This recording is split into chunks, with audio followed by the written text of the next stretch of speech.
150 రోజుల ఛాలెంజ్లో 142 రోజుకి వచ్చేసామండి. 142 దావీదు కీర్తనలో చాలా ఇరికింపబడిన పరిస్థితుల్లో ఎలుగెత్తి మొరపెట్టడం చూస్తాం.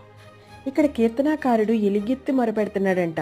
చెరసాలలో ఉన్నాను తండ్రి, నన్ను ఎరిగిన వాళ్ళు నా ప్రక్కన ఒక్కళ్ళు కూడా లేరు, బలిష్ఠులు నన్ను ఆవరించి ఉన్నారు, దయచేసి నా ప్రాణానికి విడుదల కలుగజేయి, నా ప్రాణం కృంగి ఉన్నది, నన్ను విడిపించవా అని అడుగుతున్నాడు.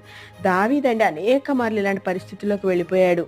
తను ఎరుగని ప్రదేశమునకు, తన శత్రువుల మధ్యకు వెళ్లాల్సి వచ్చింది. రాజైన సౌలు తరుముతుంటే తను పారిపోవాల్సి వచ్చిందండి.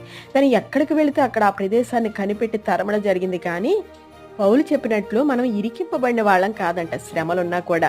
అలాగా ప్రతిసారి కూడా దావీదు విడిపించబడి గొప్ప రాజుగా అయ్యే వరకు కూడా దేవుని హస్తం అతన్ని విడిచిపెట్టలేదు. ఎందుకంటే అతను ఎలుగెత్తి మొరపెడుతున్నాడంట.